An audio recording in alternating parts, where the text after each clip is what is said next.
evening, ladies and gentlemen. Welcome to this evening's live stream. Welcome, Phil, again. Good to see you this evening. You will have noticed I've arisen this week. I've been ill. I'm still not better by a long way, but I'm so bored being ill. I thought I needed to come and do the live stream in any case. So apologies if I have a terrible coughing fit halfway through. I'll just mute myself and Phil can carry on, and we will be fine. But it's good to be with you this evening. There is quite a lot to talk about, as ever. A few things in the sort of international things that are focused on Scotland as well.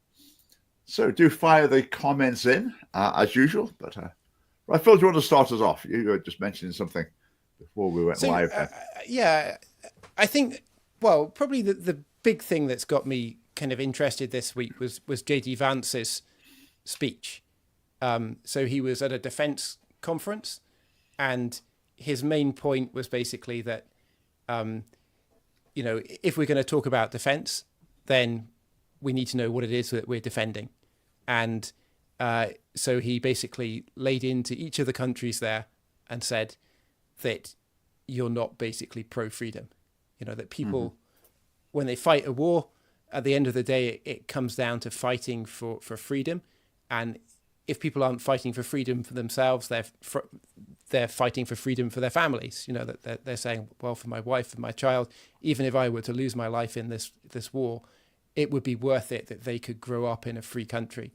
And he was basically making the point that if you lose that, if you lose the free country part of it, then, what's the point in defending anything if your enemies are as bad as you are? If they have no freedom in their country and you have no freedom in your country, why bother fighting to defend what you have, And so I think he was saying that basically the values of Europe are out of alignment with the historic kind of freedoms that we fought for in the world wars and things like that, And so, I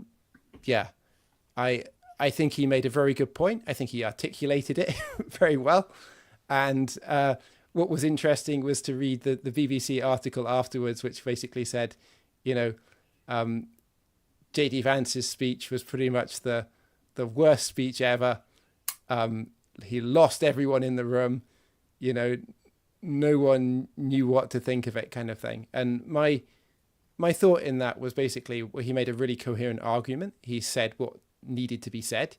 He was a little amiss on some of the details that we know some of the finer points on, but it was amazing to hear him speak about situations that we know about, like, things that relate to Chalmers Clinic and the letters that were sent out to the people in those streets, that it was copies of those letters that made the headlines. And so it's like, wow, there's the Vice President of the United States, and he's making a statement about something which is, a mile or two away from where I live, and he has some knowledge of that. Didn't quite get the nuance of what was happening there. But, that something incredibly bad to do with freedom has taken place there. And so I think what he sounded was a rallying cry to pro-freedom people across Europe. And I think he was addressing the people in the room. Like, what's the point in going to a conference and telling people things that they already all agree with? And from the BBC's angle, that would have been the best thing that he could have done, would be to give a speech, tell people what they already thought, and they all gave him a big round of applause. And, the whole speech didn't change anything, whereas what he's actually done, I think has provided fuel for the fire when it comes to freedom of speech, that there are people who are not in government at the moment who will see that as a rallying cry, saying, look, it may seem like nobody's listening to what you're saying, but it's caught the ear of, some of the most powerful people in the world, and they're standing on that same side when it comes to freedom. And the other thing, of course, that people fight for is family. And, that maybe didn't come through as much in the speech, I don't think. I can't remember the whole of it. But yeah, that if the family disintegrates, then again, is there something worth fighting for? What are your thoughts, Richard? I'll show a little clip. This is the key clip where it applied to Scotland. So let's have a look at this. October, just a few months ago, the Scottish government began distributing letters to citizens whose houses lay within so-called safe access zones, warning them that even private prayer within their own homes may amount to breaking the law. Naturally, the government urged readers to report any fellow citizens suspected guilty of thought crime. In Britain and across Europe, free speech, I fear, is in retreat. This last October, just a few months. Okay, so that's what he had to say, basically. Now, of course, Julian Mackay, who introduced the so-called Safe Access Zone bill, said, "Oh, misinformation, it's all lies," called him an idiot, etc. But you might think at this point, the BBC fact-checker department would swing into action, trying to nail down exactly what the truth is on this matter for their reporting. But not a bit of it. Not a bit of it. The mainstream, particularly the BBC reports of it were quite happy to leave this a bit vague and not really try and... Yeah, the BBC went in, no, here's the letter, here's what it said, let's see who's right. No, not a hint of it. Not a hint of it, which I thought was quite striking. But the only other thing is like you said, is basically, was he right when he said that? I would say... Not quite on the details, I think. So the letters were sent out, and they didn't mention prayer specifically, and I think what people are missing, which is just as serious, is that the crime is influence. So the crime is not praying; it's influencing somebody. And you think about the kind of the butterfly effect, where a butterfly flapping its wings in one place could result in a tornado somewhere else. So you have to avoid doing anything that could potentially change somebody's decision about having an abortion, basically. And so that could potentially be praying in somebody's house, because it clearly applies to praying outside somebody's house. So people have been arrested for praying out on the streets and things like that, where there's been that's happened in England. It's not happened in Scotland yet, but somebody praying on the streets outside a clinic, if they're on their own and they're praying silently, that has been cause for having them arrested. So potentially you could say, if somebody had their window open and they were praying silently and they were visible from the window, and somebody caught a glimpse of them praying and thought, maybe I'll not have an abortion, that could be a reckless prayer potentially. But it'd be a bit far-fetched, I think. But the real crime of saying, we've got this new category of crimes, which are not hate crimes, they're influence crimes, where it says it is now illegal to influence somebody in a particular direction. And that's both the case on conversion therapy and on abortion. And the reason that's really serious is that we've got the pills by post thing. And so we've got this buffer zone which goes around the abortion clinics. And that can be extended by an unlimited amount. So they start at 200 meters, but the clinic can apply to have that increased. And given that there's nobody who's, much in government at all who would stand against any kind of request like that, that these could be extended any amount. And you could potentially see pills by post being administered from places other than abortion clinics. And so if hospitals and GP surgeries and things like that were started offering this as a service, or even pills in Tesco or something like that, as happened with like morning after pills and things. Pharmacists, Pharmacists, then effectively the whole nation is covered. I think it's fascinating that, wouldn't you think, if you were JD Vance, how many staff have you got researching this and helping you write your speech? How did you get it wrong? I think that it's not going to the sources, that clearly it's going from the press. And campaigning groups. Campaigning groups, because I think where I've seen, I've seen a number of campaigning groups that are pro-life and things like that. And I think even somebody put a tweet up on our Twitter which said that the Greens lied. But I thought that maybe that, you know, they were picking up some of the nuance there in the actual law, you know, that I think and so a letter was sent out, but it didn't mention prayer.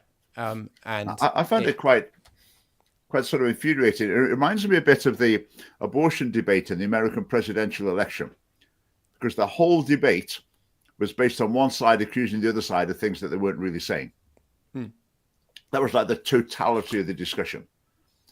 So you've got the Democrats saying Trump will introduce a federal ban, a nationwide abortion ban, and Trump was saying, "No, I'm not. I'm not going to do that." And then the Trump side was saying the Democrats are, they want to leave babies to die when they're born. Which, okay, there might be some slither of evidence that someone said something that seemed to indicate that here or there. But it's not the heart of the matter. It's not Democrat policy or whatever. It wasn't Kamala Harris's policy.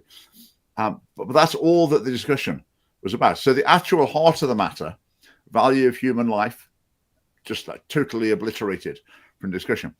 I think it's the same here.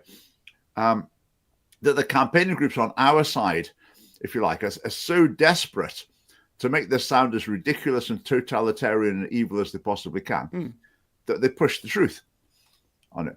So the truth is, could you be prosecuted for praying in your own house? Unlikely. Potentially. If you had like a big bay window and you opened all your windows and you had a row of 4 people standing with their heads bowed praying. Now, if someone was walking past that, there'd be, and this is opposite the abortion clinic, someone saw that, they'd probably think, right, this is a sort of pro-life thing going on.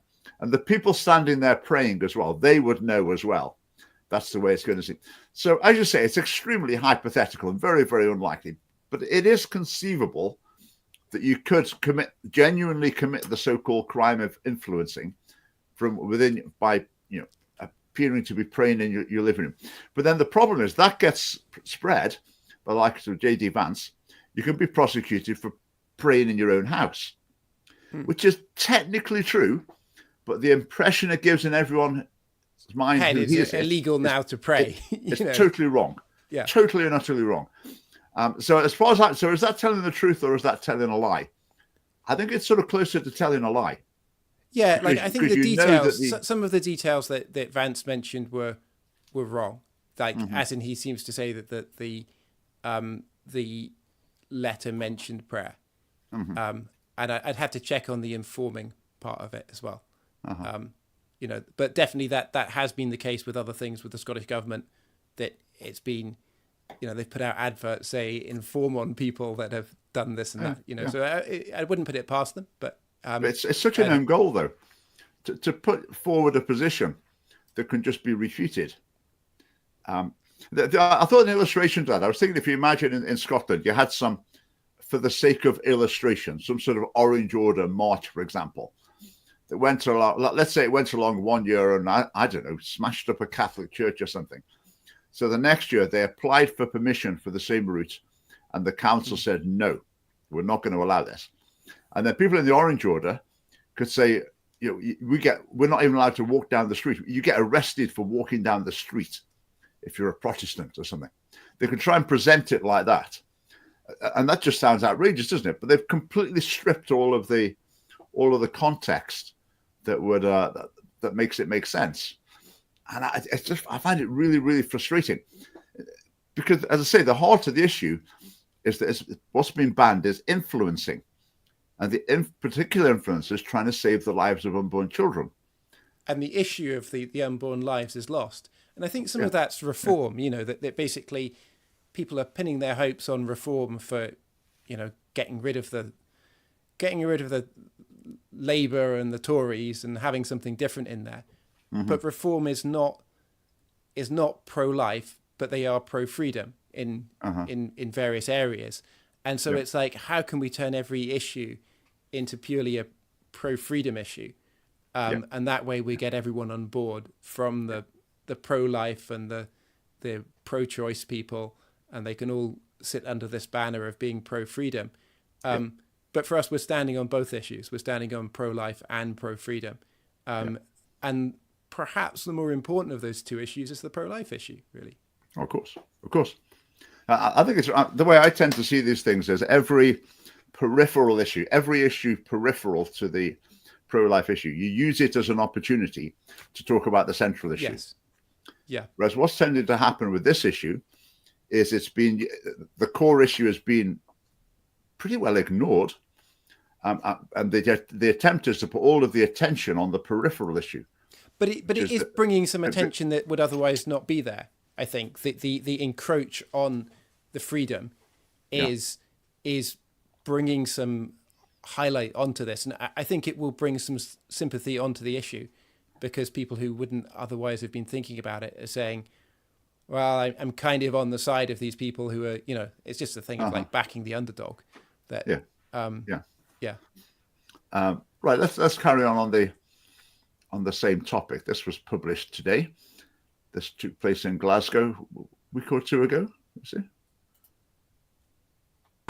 Examples of what would be classed as breaching the Act.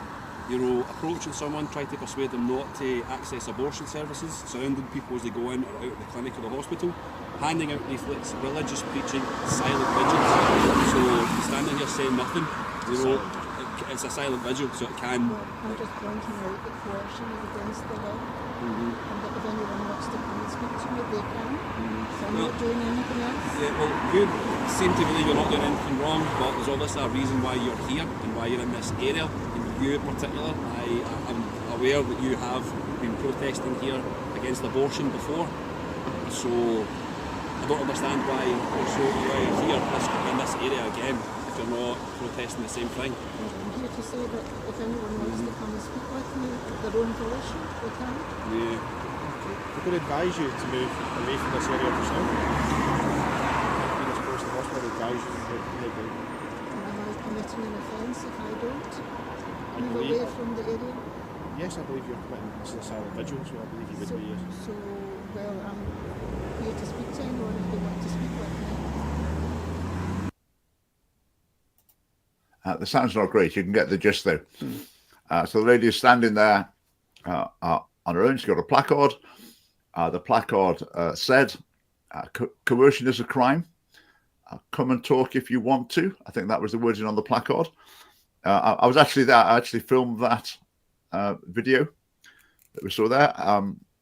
So that was, I think this is just illustrating the reality of what's going on. Is, it's not so much about what's going on in someone's head, but someone there.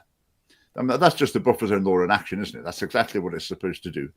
And that's the buffer zone law in action. Because so far, no one's, as far as I'm aware, no one's been arrested for breaking the buffer zone law in Scotland. But the lady there, she got quite close to being arrested there. I'll show you some of the other footage. I mean, you can see the police just sending more and more people. I think it ended up, I think it was 8 police officers on the scene. One lady holding a placard. They just kept coming from all sorts of different directions, trying all sorts of different tactics. I mean, one sergeant came along who was pretty unpleasant at one point. Let me just find him. Right, the gentleman on the right there. I mean, a very minor side issue, but should police officers really turn up chewing gum when they come to speak to someone? It seems pretty unprofessional to me. So they gathered. I think they're generally not quite sure whether or not that sign constitutes a crime or not. So they tried all sorts of different approaches, and then eventually, again, it got to the point where the lady was, the time was up, and she needed to go, and so she went. Would they have arrested her if she'd have stayed for longer? I think that they would, but they are uncertain about it. So I think maybe before too long, I say we will see someone arrested for this. I think the number of people there is there's a story in that, isn't there? That it takes that number of people to arrest one elderly lady. How can it be that you need that? And it's almost like none of them want to be the person to do it, I guess. And they all want somebody else to... Yeah, I think it is definitely the case that they don't want to have to that they would rather anything. I've had the impression on other occasions, I mean, they've waited and waited so long, and I'm sure it's because, surely she's got to go sometime. We'd rather she just went home for tea rather than we have to make a news story and we look like the baddies. So I think you're right. They really don't want to pull the trigger. It reminds me of my experiences with various authorities. You get the situation where, well, basically they want to get you, but no one quite wants it to be them. That they don't actually want to pull the trigger. But I think the net is closing, and that is, I think, going to happen before too long. That's my expectation with that. I mean, just going back to JD Vance, I think I put in the title 2 cheers for JD Vance. I think, absolutely, he's on our side. He's pro-life. He's fundamentally pro-life, and he's also pro-freedom of speech. I do find it just bizarre that someone in his position, with that massive staff, would not have people just to make sure he gets it absolutely right in what he's saying. I find that really strange. It's a bit like Milei of Argentina when he spoke about Tommy Robinson. He sort of didn't quite get it right. It's a bit like Musk sometimes as well. He'll say something where he's just like seeing it on social media, and we'll base something on it. You'll think, oh, for goodness sake, surely you would make sure you'd actually got the... I think it is harder to know that, like, we know the system of finding things on the Scottish Parliament website and those kind of things, and going back to the original documents and these kind of things.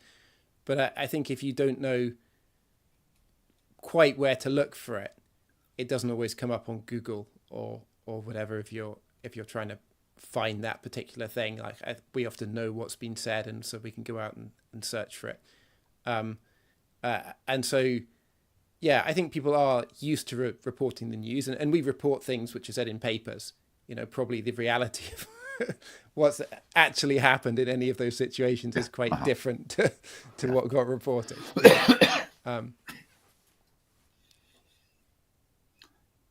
Right.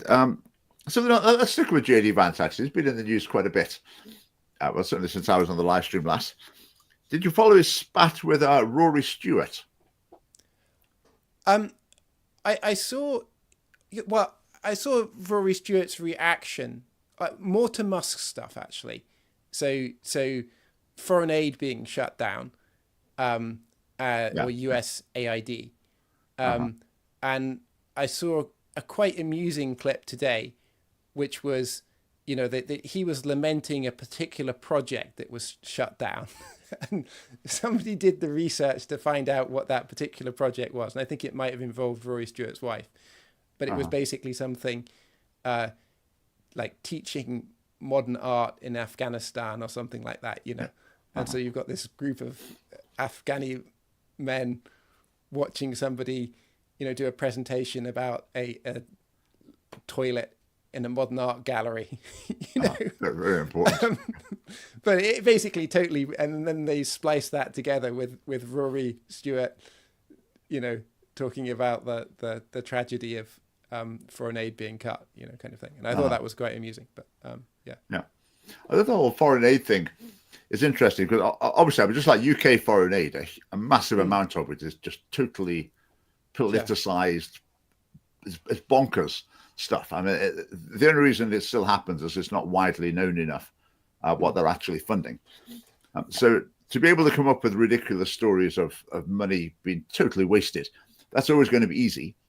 But then alongside it, there might be cases where there's aid that's actually very important and very, very carefully targeted and very effective in different ways. But I think social media is just, I officially despair with it. It's like the chance of getting any sort of sensible, nuanced discussion about anything is like vanishingly small. One receipt that Musk pulled up, which was just, it was to Reuters, and it was just a straightforward payment for disinformation or something like that. That's what the receipt said, spreading disinformation, payment to Reuters, and that's like crazy, isn't it?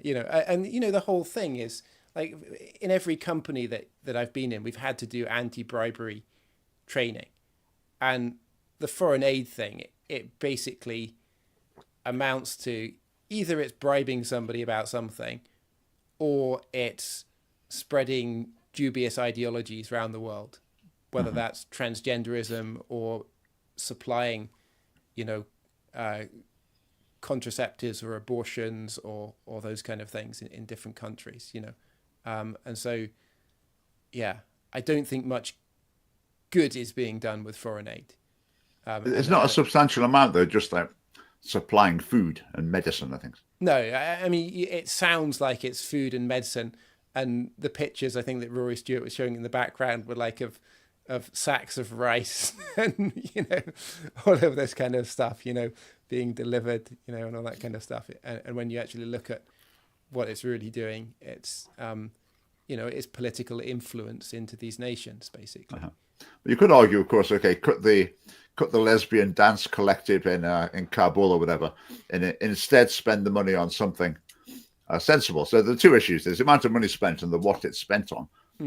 I guess I would say at the moment maybe that the what it's spent on case is being used for we shouldn't be spending any money at all. I'm not saying. I'm just saying that they're not necessarily connected in a direct way. There's also big questions with foreign aid about whether it actually helps nations. That if a nation becomes addicted to foreign aid, it inhibits its own economic development. It tends to enrich a corrupt elite. And it's the same as happens in Scotland. There's a massive proportion of the population in Scotland. Charity industry. Yeah. But whereas their mode of business is, their expertise is in filling forms in to get money out of the government. And it's a matter of filling the form in with the right jargon and knowing the right people, being part of the ecosystem, and being able to extract government for the money from the government, and then to be able to live very comfortably off it. I mean, so that's a massive part of the Scottish economy, and it creates the same sort of systems in other countries. And you can see why. The hard thing with all the form filling is the reason it's meant to be needed is to create a kind of a just system where there's a process and everyone stands an equal chance. But I think a lot of the time, if you know people that are on the inside, you kind of know that the decision has already been taken before all those forms have been filled out, and and that funding has been cut to your organization, or that it's that a policy has changed somewhere, and you won't get anything. I think that happens a lot in companies as well, that people are asked to write their own job spec or something like that, and it's put out to tender, and various people turn up think that looks like an interesting job, I'd like to do that, but in reality the position has already been filled by the person it's been created for, and everything is just theatre, and I think that's what they were saying about JD Vance's speech, is that we would have preferred some theatre, just like this person articulating to ourselves what we already believe, and also articulating to all of the people of our countries what we want them to hear on our behalf. I think in a sense, like Vance and Trump, it is true that they're redressing the balance in lots of areas. Where America has allowed itself to get a raw deal, has allowed people to rely on it unreasonably, and is trying to redress their balance. And I think that's absolutely reasonable. But going back to this thing about foreign aid, I was quite intrigued by this. Let me get a slide. Where are we? Because the discussion ended up all a bit theological. And JD Vance, who is a relatively recent Catholic convert, I understand, made reference to the Ordo Amoris, which I'd never heard of. Have you ever heard of that before? Not sure. Right. Basically, the idea is, well, let me read it. It puts it quite well here. So the concept has been interpreted as establishing an interconnected hierarchy in terms of which special regard is to be paid to those persons who by accidents of time or place or circumstances are brought into closer connection with the Christian individual. So in other words, you don't have the same responsibility to everybody. You have different responsibilities. Kind of love your neighbor, is it? Yeah, like your family, your neighbors. I would argue as well, like the person, if you're out sailing in your yacht, the person who you happen to come across clinging to the top of their capsized boat, you're the person there, so you've got a special responsibility.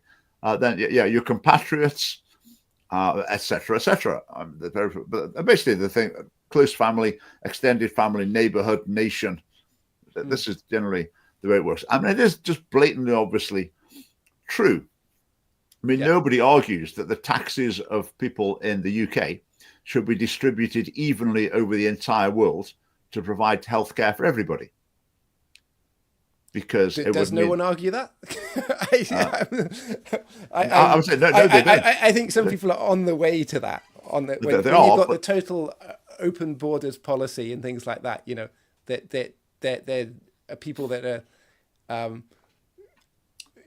maybe ideologically going in that direction. If not going in that direction, you'd find some philosophers in university ethics departments who would say that there should just be a worldwide tax system. Everyone pays in, gets distributed equally. So the NHS in Britain, I mean, just forget it. It's going to just suddenly become absolutely basic beyond belief. It's going to become absolutely useless. But that is the implication of it. Similarly with families as well. You've got the obligation towards your own family. And I mean, JD Vance was arguing, quite rightly, I think, that there are the significant Christian teaching in the Bible, for example, that does support this. You know, like if you don't support your own family, you're worse than the pagans and these sort of things. So I think within Christian teaching, there is this idea of special responsibility to your own family, to the people you happen to be near to, you come across, or your own nation. So I think that's really explicit, very clear. But alongside that is an exhortation to reach out beyond it, across the conventional barriers and loyalties or whatever, to reach out beyond it to other people as well. And I think that's perfectly straightforward. You can have those two things alongside each other, and that's that. It's perfectly simple.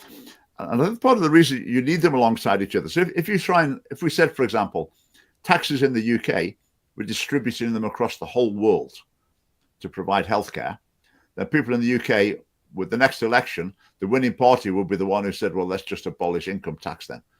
You know, we're just not going to pay it anymore. Yeah. Because we're not benefiting from it. Now, so people can say, oh, that's really bad. What selfish, nasty people they are. If they were only as good as us, they'd be happy to pay the taxes and have it diffused across the whole world. But human nature being what it is, it's just not going to happen. It's not going to happen. So in order to have this sort of community of mutual support where people are willing to make sacrifices for each other, you need to draw a boundary around the group of people so that the people do feel like this is a system that's where there's mutual benefit. It's mutually and you then beneficial. Try and replicate the system somewhere else, basically. You know, that if something is working, then hopefully people in another place want it, and they say, how did you do this? How did you get from living in poverty to having a system that works for a great number of people? Yeah. You know? So basically, in the context this came up, JD Vance quoted this concept in terms of US aid. Now, the link between the concept and the decisions made for various things on US aid, there's a lot of logical steps in between. It's not just a simple application of the concept at all. But similarly, people who jumped on the other side, people like Rory Stewart, and a lot of Christian leaders in the UK as well, automatically come back and say, oh, no. Jesus said, you know, reach out across boundaries. I love everyone the same. So basically, US aid should be continuing. It's really simple. The Bible says so. And again, you sort of despair at that level of debate, but that's basically what it descended into. I think the sort of, you know, and this came up in a dinner discussion, is like, you know, oh, America's a very rich nation, therefore they should. It's like, but are they a very rich nation? Because they, you know, they have a massive deficit, they have massive debt, you know, trillions of debt and those kind of things. And that's the thing they're trying to attack by getting rid of foreign aid, is to try and balance their books, you know. And I think that saying that you have an obligation to give when you are in debt, I don't see like a precedent for that, basically. If you imagine that with a family, say, let's say you know a couple, and they're hugely generous, giving away tens of thousands of pounds to all sorts of charities, and you know actually they're just going further and further into debt, and eventually their family, including their children, basically they're going to be destitute eventually, because they've just got no plan for ever repaying this debt, and they're just going to pass it on to their children. I don't think we'd look at that and think, oh, that's really admirable that they're giving away all this money. I think most people look on and think, well, there's something not quite right here. For a start, it's not their money. The figures of, I mean, it's not just foreign aid, but this is, you know, the Doge, you know, that they're coming up with for, you know, what's being spent on education. The amount spent per child in various states is like eye-watering compared to what's spent over here. You know, it's similar to private school fees and things like that, or above private school fees, what's being spent on each child for very bad results. And then some of the things with what's the drug for obesity that have you seen that coming up? I can't remember. So RFK is taking a shot at that. There's a drug for obesity, which I think they pay $1,000 a month or something like that for it, and in the UK we pay the equivalent of $100 a month. Right. And RFK is saying that basically for that month, you can, for that money, you can provide gym membership and organic food for everyone, kind of thing, you know. And the company that makes this drug has been paying all of the politicians pretty much that are voting about how it would be used, you know. So they've been funding the election campaigns of, you know, politicians on both sides, kind of thing. And so everyone is basically compromised on it. And it's probably it's being made available on the NHS here, and they're having to decide, how do we ration it, because we've got so many obese people. But basically, you know, it's a problem which is stemming from people's lifestyles, and we're trying to treat it with a drug. Yeah. Ozempic, is that how you pronounce it? Yeah. I don't know. It was just a... Ozempic, yeah, that's it. But it's, I mean, all the RFK, an interesting character. What's your take on him? So I think, like, with the whole Trump administration and things like that, is that I don't find myself in agreement with any of them 100% on where they're coming from, or necessarily their motivations. But there are some things where it's like, actually, there really is something that needs to be shaken up and shaken out here, you know. And so, like for RFK, I think his perspective is, you know, he's for the legalization of cannabis and things like that. Is that right? You know, I'm not sure. And there's some decisions that Trump have made which are to please the libertarians. Like he released the person that was, is it Ross Ulbricht, who founded the Silk Road, which was like a Bitcoin Amazon, basically, that was used for selling all sorts of illegal things. Among that, a lot of drugs and you know, hit people as well and things like that. And so he was sentenced to multiple life sentences in prison. And you know, in order to the libertarians were deciding, would they you know, vote Trump or whatever, and Trump said, if I get into government, then I'll release this guy, you know. And he was put in prison when he was very young as well, because he did this when he was very young. But I think that there doesn't seem to be an underpinning value there when maybe Trump's talking about, when it comes to the borders, the problem is the drugs and the weapons and all these kind of things. And then at the same time, here's somebody who's you know, basically opened up a trade in these things, and his sentence is being commuted. And so the thing that I struggle with the administrations is that I agree with quite a lot of the end decisions that they come to, but the principles that they're working from are very different to my own. So as the family party, we would center on family as being at the heart of our vision and things like that for what will make a change to society. And that's kind of not there in it's there as a kind of aspiration, I think, in people like Farage, Trump, Musk and things like that. But when you look at their lives, it's not there at all, And so for RFK, there's definitely bad things that have happened in health and things that need thorough investigation, I think. And if he causes that to happen, that will be a good thing. Like, nobody wants to get sick in the United States. And it's plainly not. The healthcare system isn't working for people. It's a complete rip-off, so hopefully a good change comes there. But it will be interesting to see what's shaken out through it. I find health's an interesting one. I've looked quite a bit into the dodgy goings on with drug companies. The way they fudge things and manipulate things and whatever, which is the way I tend to see it is sort of what you expect from companies that needs regulating properly. You've got to regulate it, make it so that all these tricks don't work or that they don't achieve anything. All the product drug companies accepted all the reservations about the effectiveness of research, invested interest. I've got a lot of it. But then on the other hand, I think there just seems to be something about health and medication and pharmaceutical industry, whatever, that just attracts people who just don't like the idea of like evidence-based medicine. They're just inherently suspicious of it.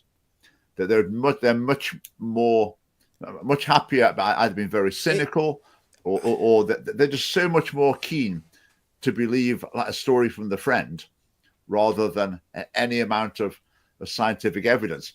So I find myself, it's quite funny because I'm very much aware and very realistic about some very serious problems with the industry and with the research.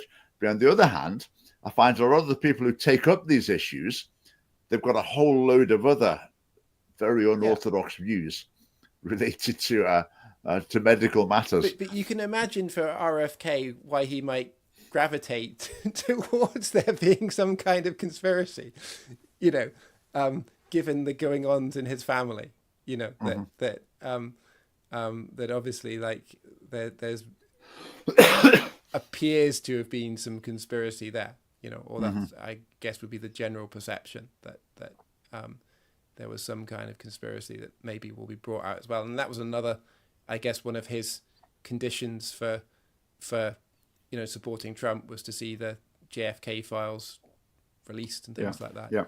So, and I think for probably any conspiracy, there's. I'm not saying that for every conspiracy there's some truth in it, but there probably in a lot of them there's some truth that is not in the public understanding of things, and the trouble is knowing where to stop, on that train. Yeah, absolutely. I was going to say something else on the big. I just mentioned family party policy on this area. Do look at our policies on the website if you're interested in this sort of area, because we've got a few policies about how we would try to better regulate the pharmaceutical industry. For example, one of the things is if you imagine that you were a drug company trying to market some new drug and you want the NHS in Scotland to use it, the only means you were allowed to promote that drug through to the NHS would be through the evidence. That's all that you're allowed to present. That there can be no other marketing or promotional activity whatsoever. You just got to present the evidence of whether it works or not. We've got quite a few other policies there just to try and remove some of the problems. I sometimes joke with doctors that they just prescribe whatever the drug is from the company who's sending them off on the nicest holiday next year, or that they call a conference or whatever. I mean, it's not really like that. I think over recent decades, it's maybe tightened up to some degree. I mean, that's why we have all the anti-bribery training that we get at work, and this is like a government thing saying that companies have to do that because the fines are so hefty for not doing it. But a lot of that came out of the drugs industry and the you know, come and speak at our conference in Hawaii, you know, and knowing that doing that would cause people to prescribe the, not the generic thing, but the branded product, you know. There's so many tricks in the statistics and the research and the way it's presented. I mean, all sorts of possibilities. As far as I'm aware, I'm no expert, but as far as I'm aware, there've been a lot of steps to try and tighten up on what goes on in clinical trials. But I think that fundamentally that the where you look at where healthcare started out from, you know, that there was a heavy Christian input into it, and the early pioneers of healthcare in Scotland, they were kind of funding it out of their own pocket because they wanted to see people made well, and I think some of the, you know, that the love of money being the root of all kinds of evil, that where that's become the center of the healthcare industry, then you know, that can end up with bad outcomes for people. Yeah. And I think we're seeing that with assisted dying as well, you know, assisted suicide, is that it's a cheap way of, you know, of getting out of the healthcare needs of all people. Yeah. Right, manipulating the evidence. I'm absolutely. I read the book. Is it called Bad Pharma by Ben Goldacre? Really, really interesting. And the things that have gone on in the past with clinical trials, like they might start a trial with 10,000 people, and the trial might have been intended to last a certain length of time. But if it's produced really positive results after half that time, they'd potentially say, "Oh well, let's just stop here then. Let's not complete what we'd planned. Let's just stop here because we've got the results we want." Or if if you haven't got the results you want at the end of the time you planned, you just keep going until you do. So you stop at whatever point effective. Or if you get the results overall and they seem, you know, they show it doesn't work, but then try breaking it down. Does it work for women in their 40s? Does it work for women in their 50s? Does it work for black women in their 20s? So you just keep subdividing the groups in the research till eventually, by total coincidence, you come across a group that it seems to work for. And then you just present that evidence, get a license for it, and you sell this is a drug for, you know, men in their 50s or something. I mean, total con, but I think, say hopefully that's been tightened up on. Let's go back to JD Vance. One last thing I meant to say, going back to this ordo amoris thing about you have different responsibilities to people with whom you have a different relationship. It was all very reasonable. But then what does he do? He says to Rory Stewart, basically, your IQ is not very high. It says something like, you think you've got an IQ of 130, but you've only got an IQ of 110. You're that sort of person. Is this a direct conversation he's had, or is this like a Twitter spat, or what's the... on Twitter. Yeah. I don't know, you just sort of despair again. There, I mean... Yeah, what do you think about that? I mean, am I too sensitive about this sort of thing? I mean, should I just be saying, okay, that's no big deal? Or because what I'm feeling is, you know, he is a really intelligent man, very much putting himself forward as a Catholic, as a Christian, surrounded by advisors, and then he just engages in like playground insults. Yeah, it's just embarrassing. I think that's there in the, you know, Trump style of doing things. You know, and so that it's become part of the kind of brand. And so the other one we've seen is, you know, Trump swearing a fair amount, you know, and in the, you know, in one of his victory celebrations, there was just something that was just full of expletives. So they contrasted like a military camp, perhaps under Biden, where it was full of LGBT stuff. Oh, yeah. And it was we're going to make it more manly. And then just expletive, you know. And Trump's used expletives quite a bit, you know, in his speaking and things like that. And I don't think we've ever seen that with a president really before. Have you? Do you think we've seen it? Yeah, it's like the old rules don't apply anymore. There's some things where previously you would think if someone said something like that in that position, they would just be that was seen as embarrassing. But it's like so there's something about it in that we want to put forward kind of family values and a socially conservative view of life, and there's this area of tremendous overlap, where people are saying things that have not been said and have not been out in the open and need to be said, but at the same time there's this very kind of different set of values which is there as well, from maybe Trump having 3 wives and all these kind of things, and Elon Musk sleeping with just whoever and having children by them, had his 13th child. This week Ashley Sinclair announced that she's a mother of a child, and that seems to be saying that Elon doesn't have plans to sort of be involved at all, and she's concerned about that, and she kind of expected that he would be.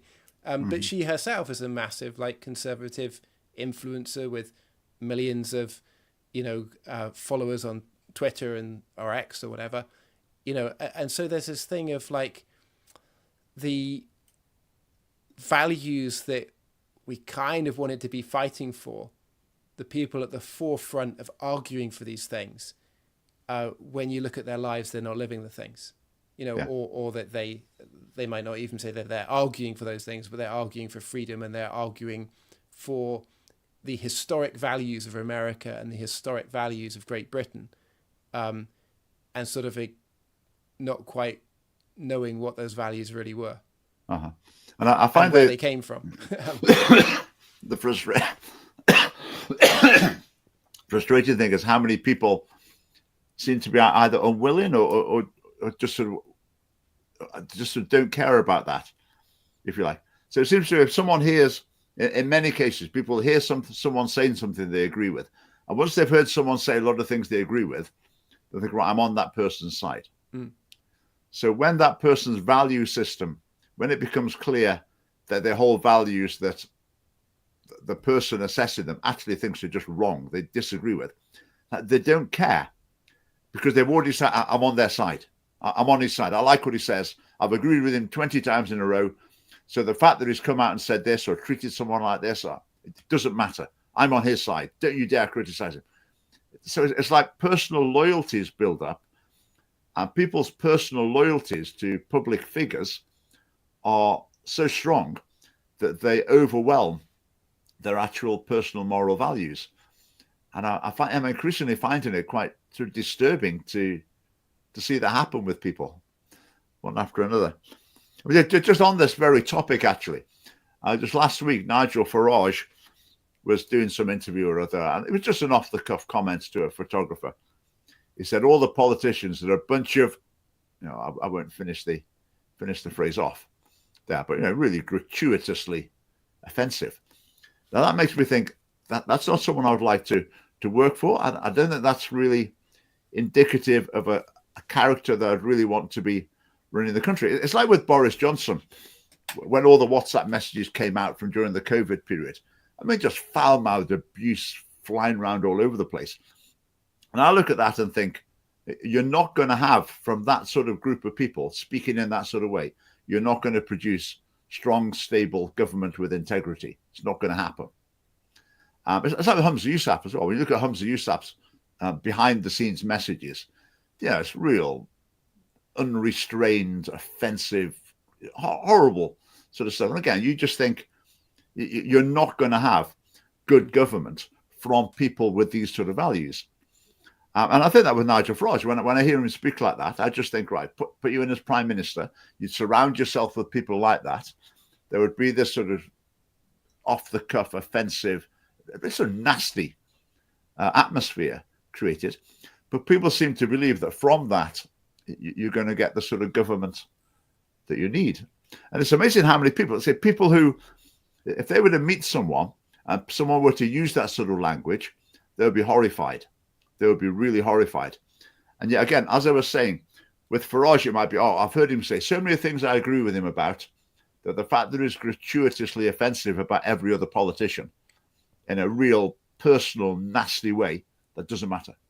I think there's something about people being able to kind of execute, that I can point you to hundreds of nice and polite people, but they don't make a difference.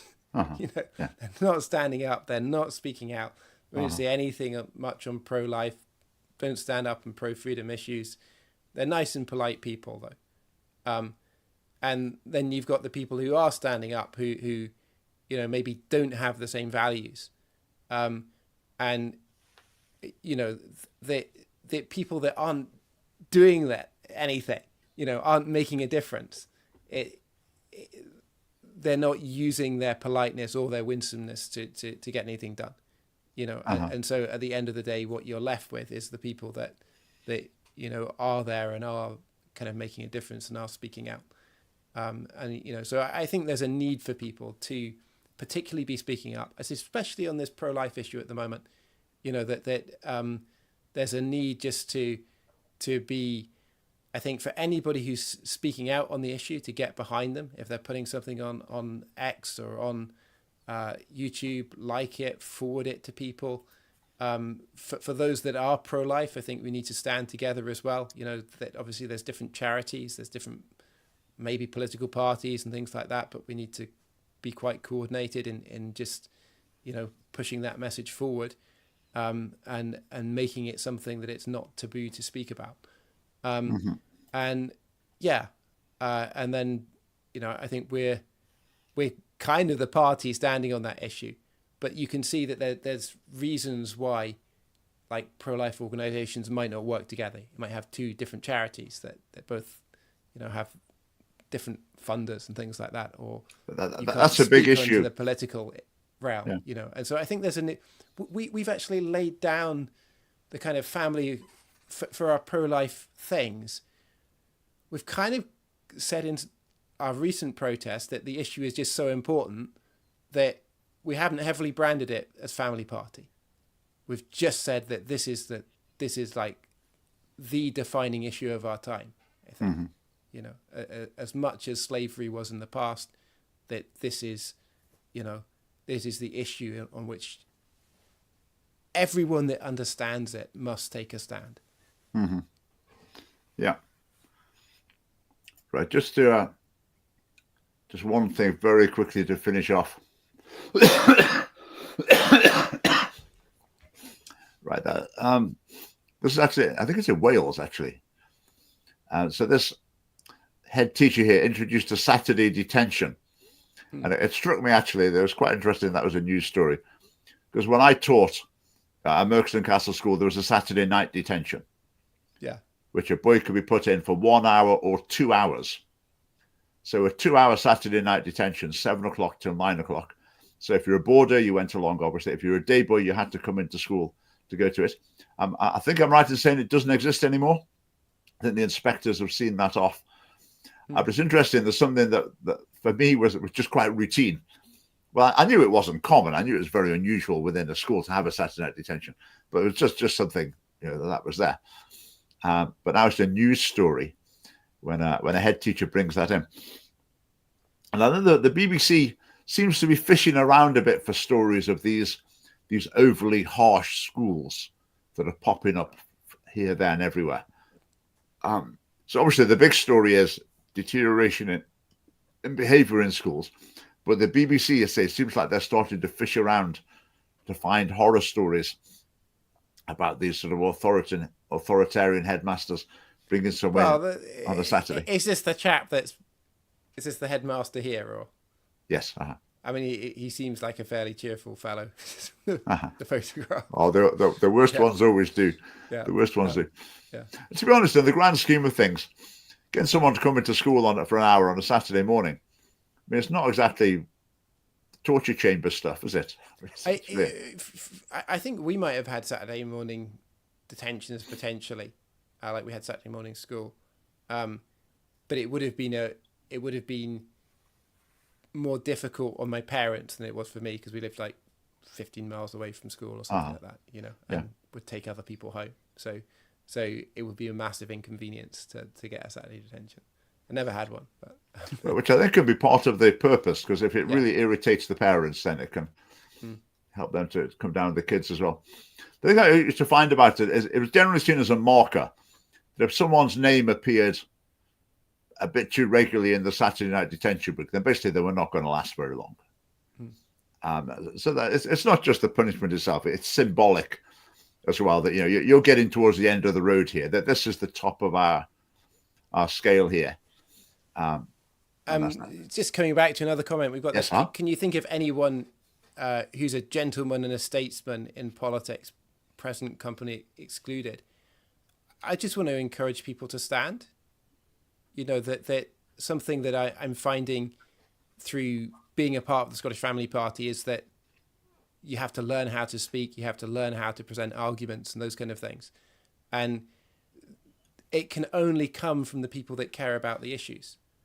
You know, the only people that will ever be able to speak eloquently on these issues are those that actually care about them.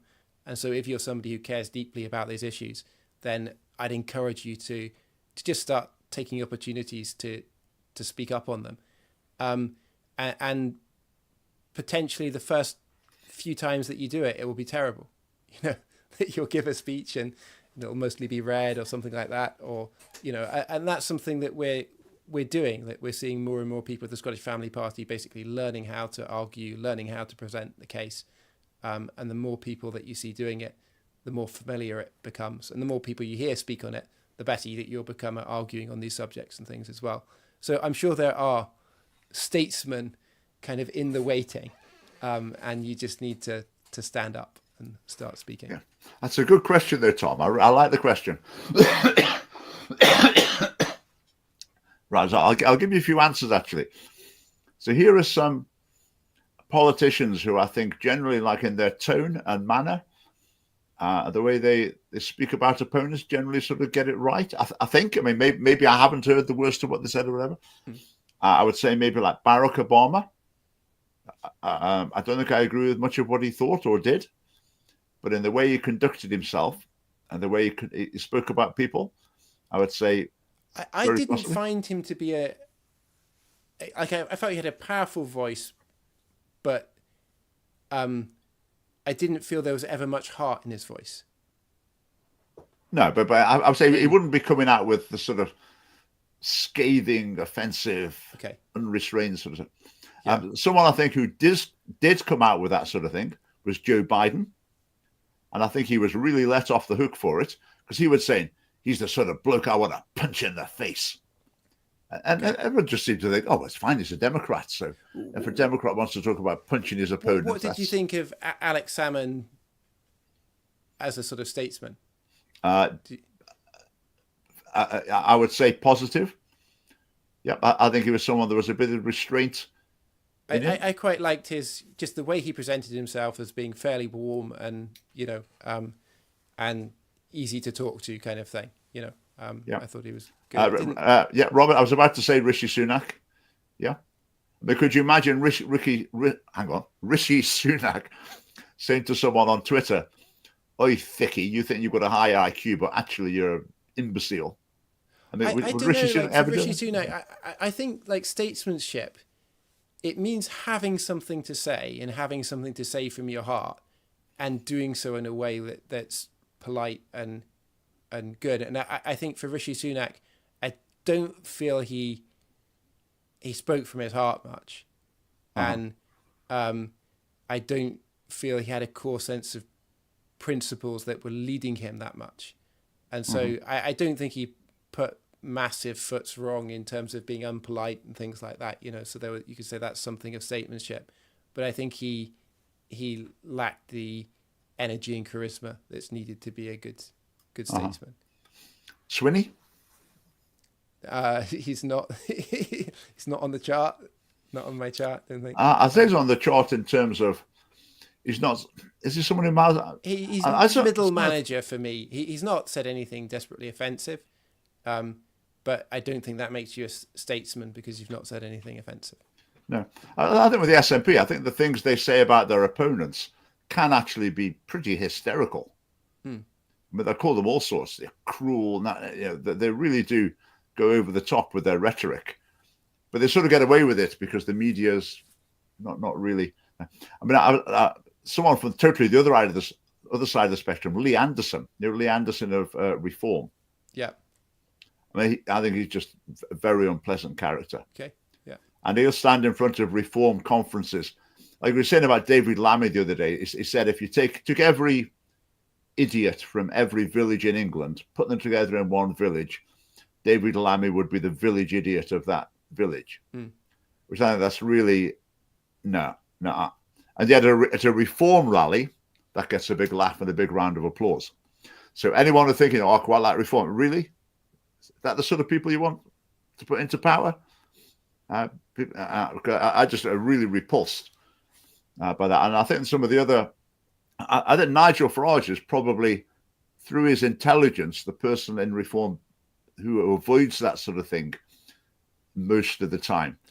But if you're listening to other representatives of Reform, then when he's in the European Parliament, that he was, and I think tactically it worked for him, and that would be that he would, be as offensive as possible, but saying that the whole institution should exist, but he was very offensive to the people there. Yeah, and that used to get played at like UKIP conferences. There was the fellow, wasn't I can't remember, was it the president of the European Commission, when he said he looked like a middle grade bank manager or something. It really is a nasty personal attack on him. But that was at the core of the ethos, if you like, of UKIP, that they would play that again and again as Nigel's greatest hits. Whereas I think anyone coming from the sort of value system that we're coming from would be thinking, no, you just don't want that. But yeah, that was an interesting question. I think there's always grey area here as well. When I did my thing, for example, my talk about Hamza Yousaf, obviously I was going to criticize him on every possible front, and there were a lot of fronts to criticize him. And one of the fronts I criticized him on is basically I just don't think he's up to the job, or to be as blunt as I'd be, basically he's not clever enough to do the job. That's about as far as I would go. But I suppose if you're going to talk about things, it's got to be in a sense that you're not relishing it. You're not trying to stir up hatred against someone, or I don't know. It's a grey area. Just say a lot of people solve the problem by just never going into the area at all, where you're going to have to be critical of people and their actions. But it's I think in politics you kind of, even if somebody's deliberately did something wrong, publicly you kind of have to assume the best. It was done with the best intention. Is that, do you think that's right? That you... I guess you've got to be realistic. You don't want to be jumping. I think there's a tendency now to jump at the worst possible interpretation. Yeah. But I think Reform are the classic case. Like this delay in the local elections in England, which I believe it is an administrative thing. And it probably should have been avoided. But they're trying to play it as they're denying democracy. Which I might think there's some truth in that. The Scottish elections were delayed by a year. The last Scottish election was delayed by a year. Did you know that? I think the issue there, though, is that it's Labour that have the opportunity to make this happen, and they know that they're going to lose so big at the election, the local elections, and the polls have swung so far in the direction of Reform, so they've got the incentive to delay these elections. They have, but if you look at the timeline that's led to this situation about the plans for these reorganizations, I think what they should have done is you look at the election schedule and you make your reorganization plans fit in with the election schedule, not the other way around. So I think it's wrong. It shouldn't have been allowed to happen. But I think there's it's always trying to present things. But I suppose it's what you've got to do as an opposition party. I think, you do. I think if we had an election that we were going to do very well at, and all of a sudden that was, being cancelled and that was being shifted, and I think that Labour will do badly out of the delay in the end. That it's really this term of Parliament that reform, has to build up their momentum, and allowing that narrative to play out longer is only going to make it grow bigger. We shall see. And I don't think reform can't make massive mistakes because they don't have any power. So, well, as far as I'm concerned, they can make massive mistakes in other ways, but it seems like they can in other ways. They can make mistakes in messaging and things like that. But now, I'd just like to apologise to those of you who are not watching on Facebook. For some reason, this live stream hasn't gone out on Facebook. I don't know what happened. Just right from the beginning, it said there was a problem. So hopefully you've been able to find us here if you normally watch on Facebook. We'll maybe post the recording on Facebook if we need to. But right, Phil, thank you very much. Thanks for joining us, everyone. There's been quite a lot of you watching. Thank you for having me tonight, and we will see you next week. Right, good night. Good night.